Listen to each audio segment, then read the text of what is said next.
I've done this a couple of times, different settings, and it's very cathartic. And it's really interesting. Some of the comments I'll get afterwards. I did it at a big conference in Long Beach, California, and had a lot of hugs and tears and were sharing stories with me afterwards. And that was a huge emergency managers conference. So it wasn't just veterans, it was everybody. We're all human, we're all imperfect. Doing this kind of stuff is important to bring people together. So I want to start with a date, October 24th. It was the worst day of my life, twice.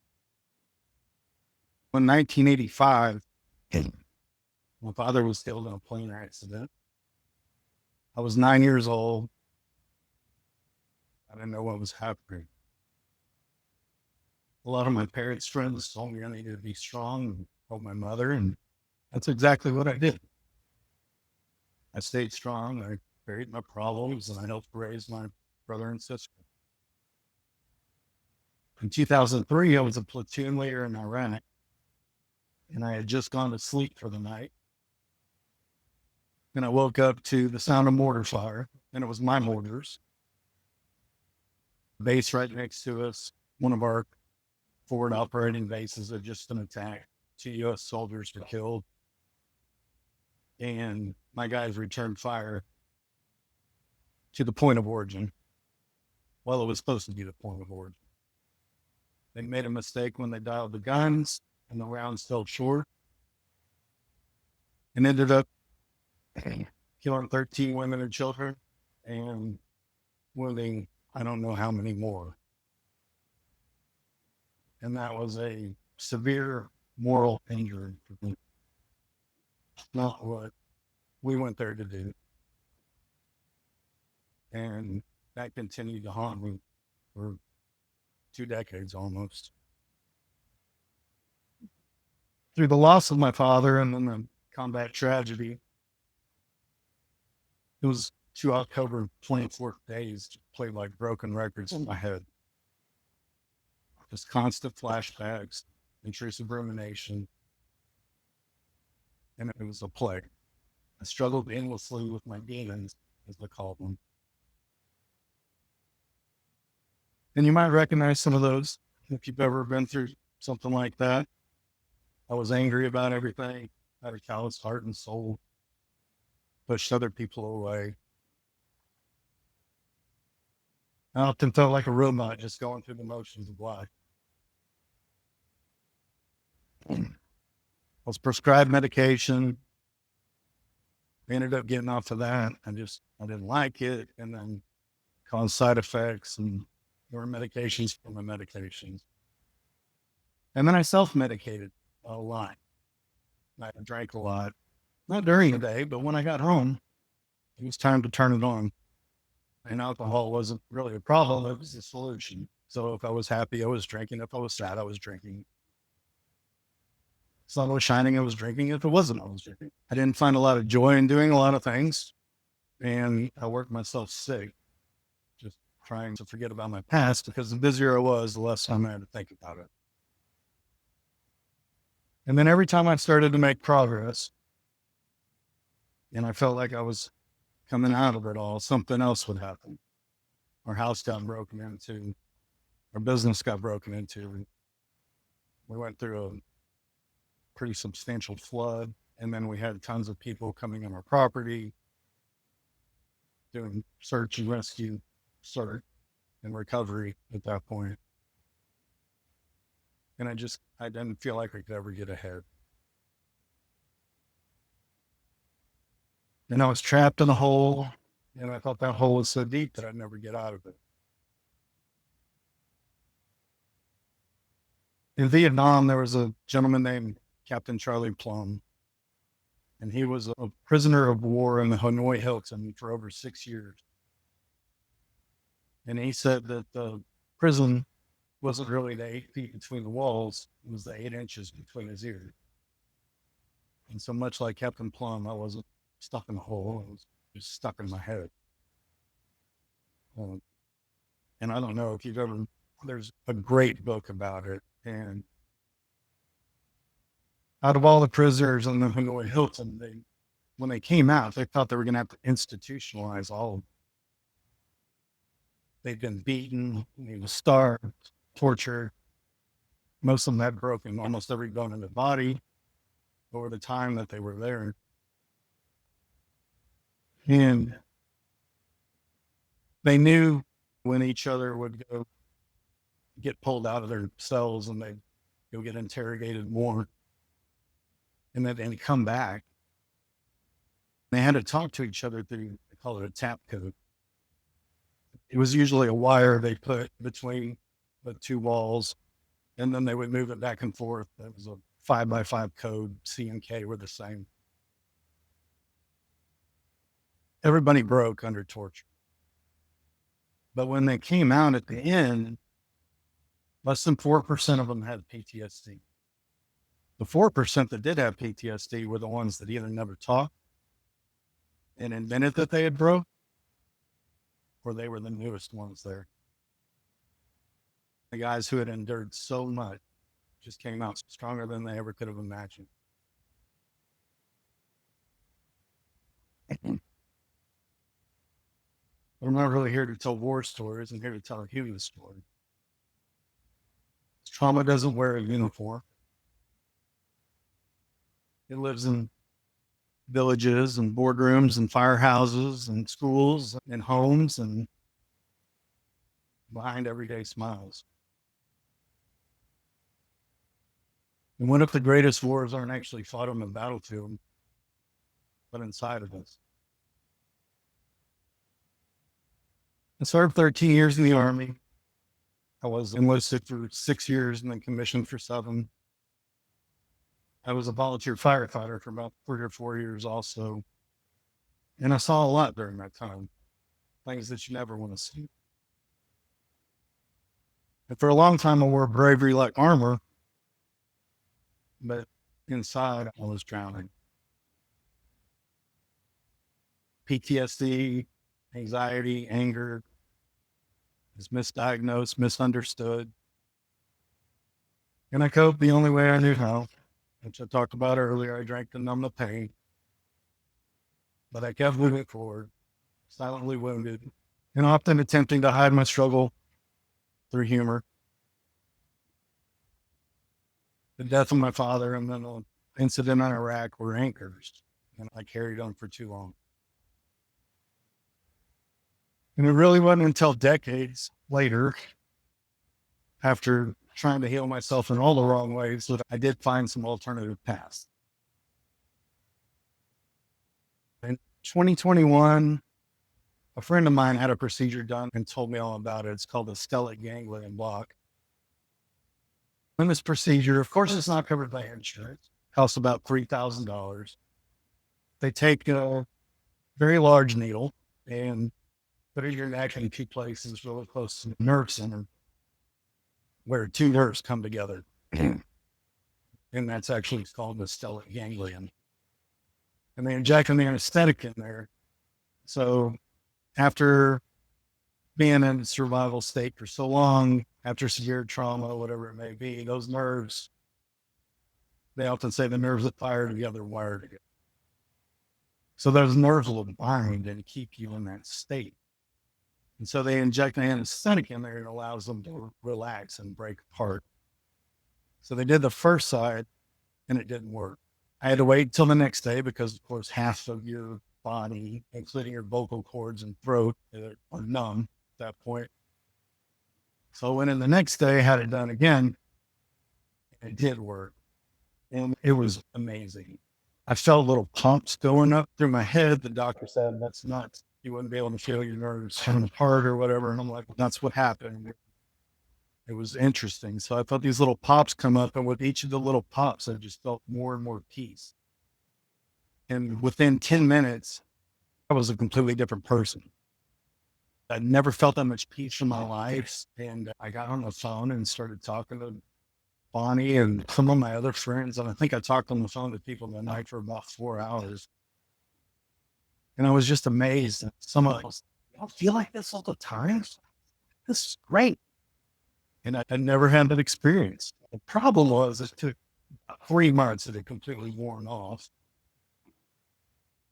I had the procedure performed again in a year and sailed both sides. So that was my starting point. Unfortunately, it wasn't a long lasting one, but it was an amazing experience. I quit drinking in January 1st of 2022, 1,200 and something days ago. I wish I would have never started drinking in the first place. I was a social drinker, but I couldn't have one. I wanted all of them. And that really helped me to work through everything because I was forced to think about stuff that I didn't want to think about. Shortly after that, I went through a program called the Lone Survivor Foundation. It's now Operation Red Wings, and that's Marcus Luttrell's foundation. And I did 3 sessions of accelerated resolution therapy, which is a phenomenal modality for anybody that has trauma or things they can't work through. And so through those sessions, so 2 of those sessions I worked on my father's death and the incident in Iraq. And when you go through, you don't really have to verbalize what you're thinking, your trauma. So you do enough to invoke emotion, therapist brings you back to a baseline. And then after that, you start rewriting your story. And so I changed how I remembered those 2 things. And it's just the initial recall that crosses your mind. And so my father's death, instead of getting pulled out of school and walking in the living room with all these people and my mom telling me what happened, my dad woke me up before he left and told me he was going on a trip, that he loved me, and wanted to see me soon. The trip was almost 40 years ago, but if I think about it now, I smile. And I still remember all the details exactly of what happened. But the bad things are the first thing that come to my head. Same with the Iraq incident. The rounds landed out in the field. Didn't change with other service members dying, but it did change the outcome of the people that died as a result of my platoons. So that was very powerful. And that actually stopped a lot of the intrusive rumination I had in the flashback. And so I continued to try to make progress. I'm like, okay, I'm getting somewhere. I'm going to keep going. And I'm still going. So I will probably be working on this for a long time, but I'm at least 1,000 times better than I was. And I still want to keep working on it. And really the most profound experience I had was a program called Warrior PATHH. It's progressive and alternative training helping heroes. And it's based around the psychological concept of post-traumatic growth. It's a training program, not necessarily a therapy program, but it's very therapeutic. And it's taught by people who have all gone through the program. Everything is peer-based. They tell you a lot of their stories. You instantly have trust and connection, since it's people who really know other warriors or first responders. Program's completely free. There's about 10 permanent sites and I think 2 mobile sites across the United States. And it was amazing. I'm very sorry for whatever it was. It was phenomenal. And so through all these, I began to see trauma not as a death sentence, as a doorway and an opportunity. And healing isn't about erasing pain. It's really about transforming. So for me, it took a deep understanding of the brain-body connection, a lot of introspection, and then courageous community. A lot of people helped me along the way, still do. My wife, Bonnie, is phenomenal. She's always been there for me and always will be. And with her and then others showing up for me, I finally started showing up for myself. A big part of that was learning how to talk and be vulnerable, because I used to be a brick wall. Very little came in and very little came out, unless it was anger, because that just poured out. And talking about it is really the most fundamental part of all of it. Through my graduate studies, of course, I focused a lot on PTSD and trauma, and talking about trauma is the greatest protective factor to prevent you from developing mental health issues after a traumatic event. And if you refuse to talk about it, you're almost guaranteed to develop some problems. And a lot of those, whether it be depression, anxiety, PTSD, whatever you want to call it, it's not a mental illness, it's a mental health issue. It's nervous system dysregulation, and then a lot of stuff going on in your head, that shame, guilt, whatever it may be. But it's not a true illness. So if I ever talk about mental health, I talk about mental health issues or something else, I don't ever call it mental illness.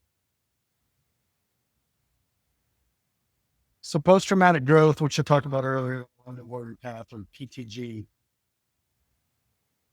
it's an idea that through deep struggle, we can build greater meaning and purpose than we ever imagined. Post-traumatic growth was first published and written about in the mid-1990s, but the theory of it has been in practice since the beginning of time. You think back to, say, Mothers Against Drunk Driving, or parents who've lost children to fentanyl overdose, things like that, or some guy sitting on the stage in front of you in Saga's Harbor, New York, that went through a lot of stuff. The parents find purpose in helping others because of the pain that we went through, and then it doesn't just make it about you, it makes it about everybody in the community. And through that passion, really healing as well. So turning pain into purpose, basically. And transformation is possible, and sometimes all we need is someone to believe in it with us, and someone to believe in us, and then to believe in ourselves.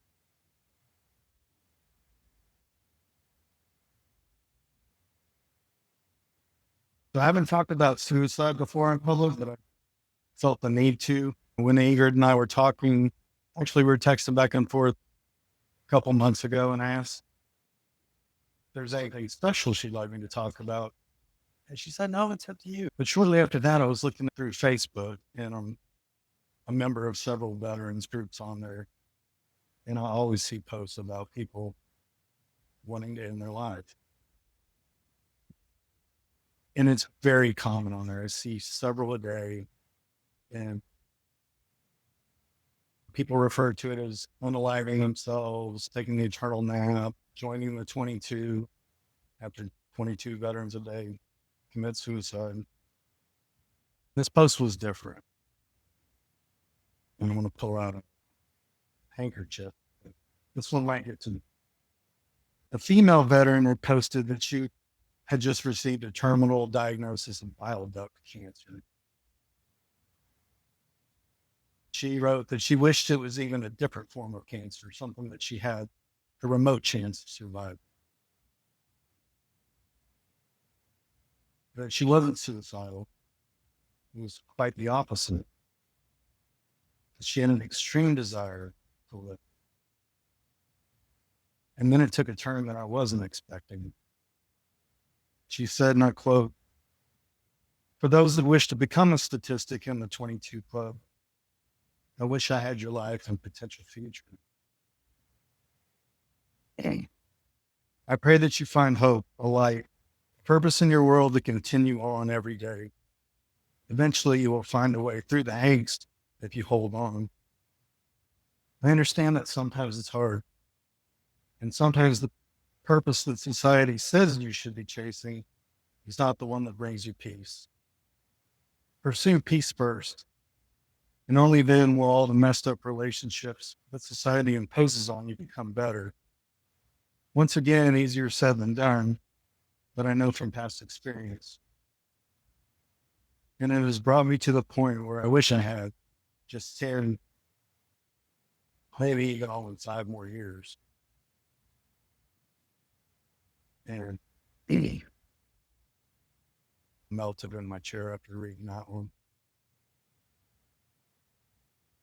I was looking at another post, and it was an older post by Corey Schaffer, who's the founder of the Tilbo Hollow Project, which is, they make amazing apparel, and they spend a lot of money helping veterans with mental health, and then also sending out plaques to families who've lost loved ones. And he was talking about suicide as well. And he had come to the conclusion that a lot of veterans commit suicide because they've lost value. And it's not that they've lost their values, but their own value or personal worth. And from a personal and psychological standpoint, that one really resonated with me as well.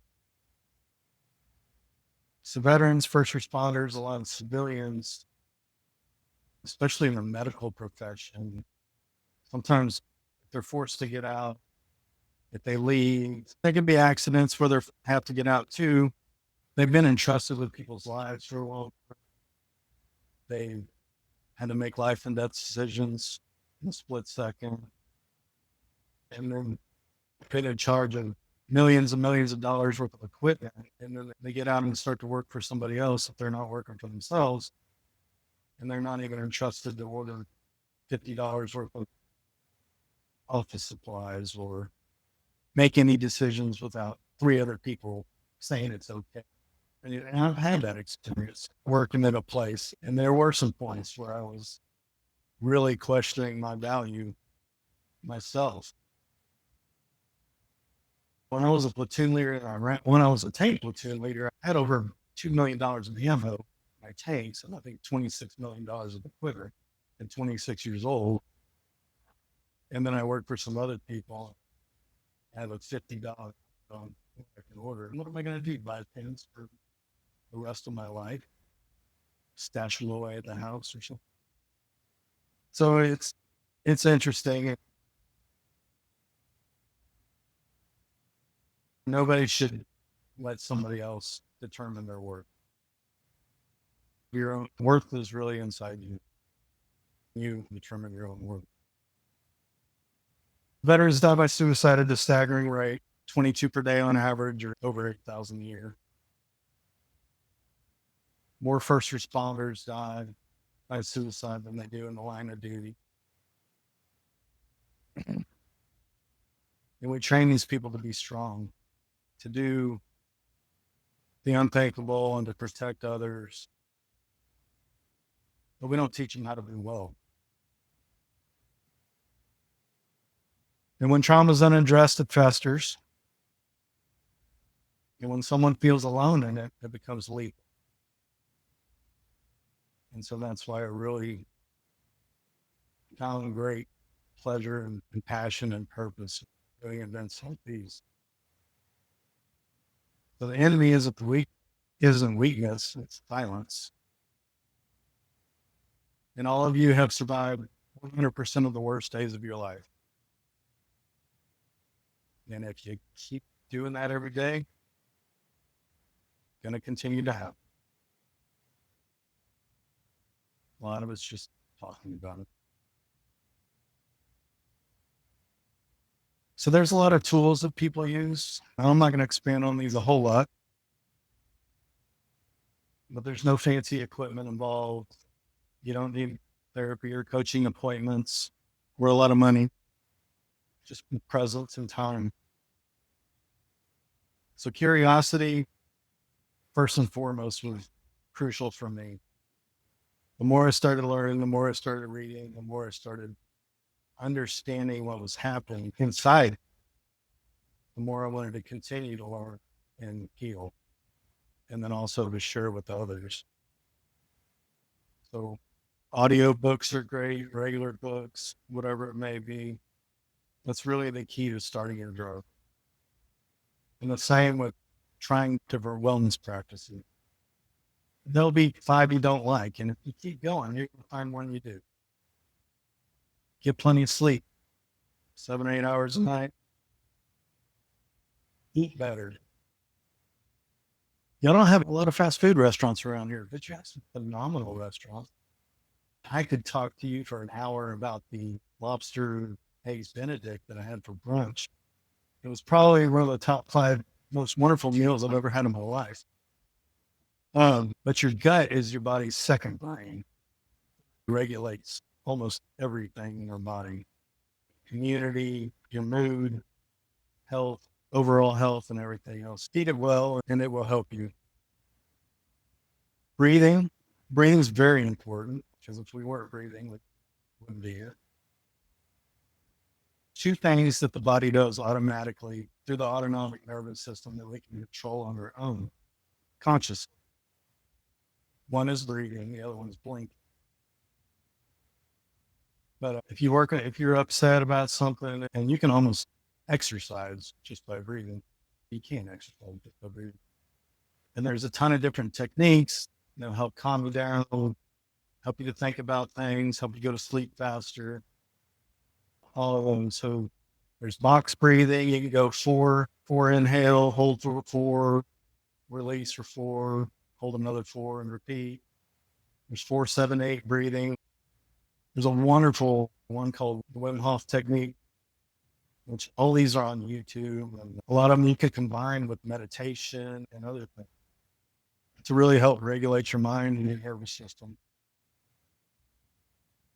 Some kind of movement is always important, whether it's stretching, walking, yoga, tai chi, qigong, lifting weights, running a marathon. I'm not going to run a marathon. My body won't let me anymore, but anything helps. And especially here, on days like today, just go out and get some sunlight. Build that vitamin D. Definitely helps improve your mood. If you can, when it warms up a little, put your bare feet on the ground, or sit on the ground barefooted in the grounds. Everything in our body is energy. The earth is full of energy. That grounding really helps everyone. Give yourself grace and compassion. Past is a place of learning. It's not a place to live. There's all kinds of grounding exercises. I'm not going to go through those or anti-anxiety stuff, but I will do 2 that I love. There's one called butterfly taps, and you can just interlock your thumbs and put them over your sternum and tap them on each side if you're getting anxious about something or if you want to calm down. Another great one is just to give yourself a hug. And if you cross your arms and reach over and kind of caress your arms like someone else was giving you a hug, it tricks your body into releasing oxytocin and all those feel-good things that a real hug, a real long hug does. Meditation has been phenomenal on my journey. There's all kinds of meditation too, and a lot of people will say, I can't do that. I can't quiet my mind. I'm there with you, but you don't have to. When they told me I was going to learn meditation at PATHH, I just told them they were nuts. 3 brain cells that are in a fight all the time. And then there's a squirrel on a squeaky tricycle that's right around in circles. The meditation doesn't require any control, contemplation, or concentration. A lot of it's just being in the present moment. Gratitude is very powerful. Being thankful for what you have. Cold exposure. Y'all are probably used to that. But, and you're probably like, I'm not going to go get in the cold anymore.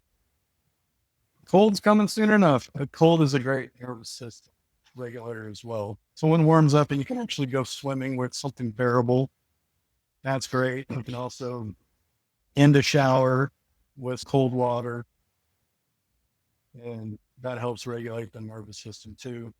Or probably like, no, not up here. Not at all. Journaling is also awesome.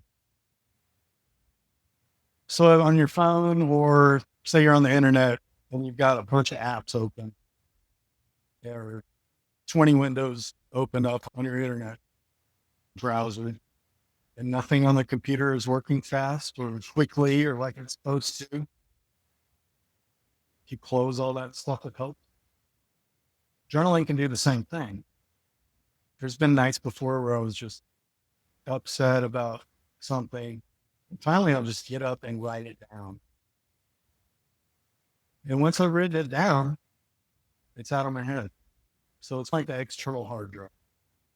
Put it on paper, say your piece, and it can be gratitude, it can be grievance, it can be whatever it is. Put it on paper, leave it there, and then you can get some great rest. It works. So these are all small acts, but they can make a major change. So try different ones and see what works for you.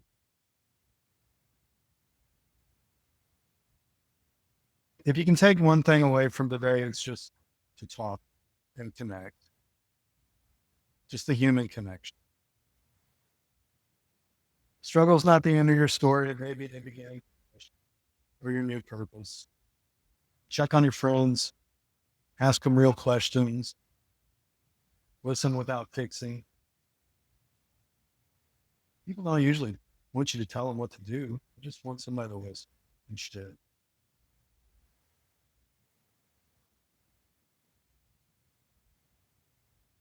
Don't judge other people's trauma. It's something I used to be awful about. A lot of times I'd see posts. People were talking about how fireworks drove them nuts. And I was like, hey, people are nuts. They haven't been through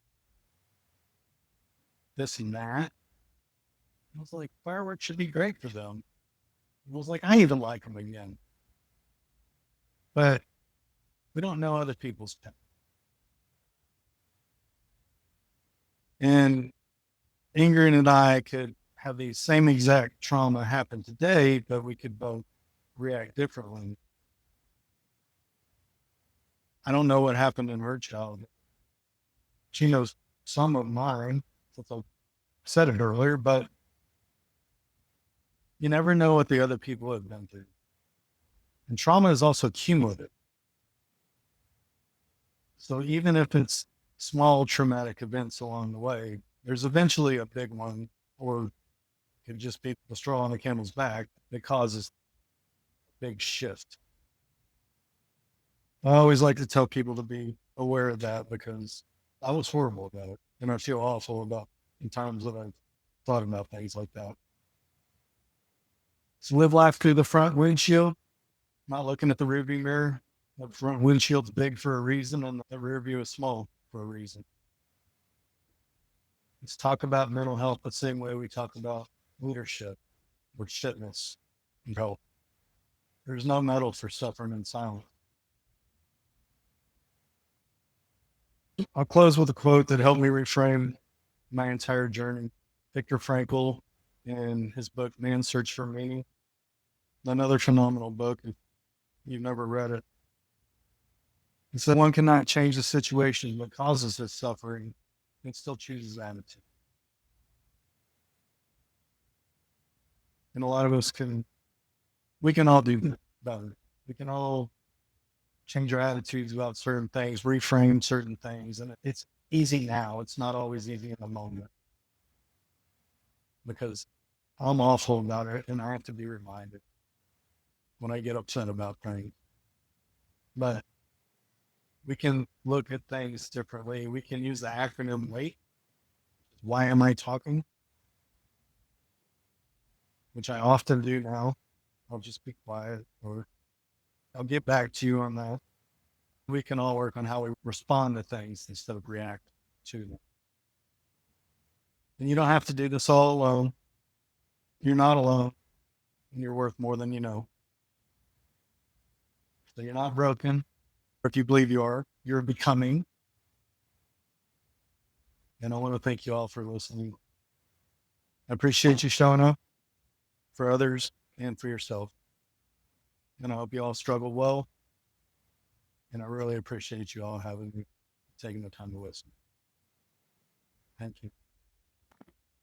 All right.